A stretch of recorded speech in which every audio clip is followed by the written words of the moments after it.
شروع اللہ کے نام سے جو بڑا مہربان نہایت رحم والا ہے۔ سورج کی قسم اور اس کی روشنی کی، اور چاند کی جب اس کے پیچھے نکلے، اور دن کی جب اسے چمکا دے، اور رات کی جب اسے چھپا لے، اور آسمان کی اور اس ذات کی جس نے اسے بنایا، اور زمین کی اور اس کی جس نے اسے پھیلایا،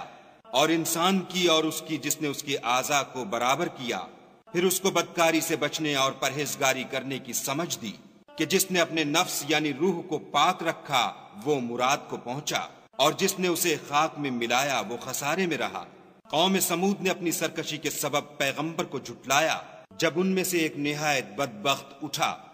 تو خدا کے پیغمبر صالح نے ان سے کہا کہ خدا کی اونٹنی اور اس کے پانی پینے کی باری سے حذر کرو، مگر انہوں نے پیغمبر کو جھٹلایا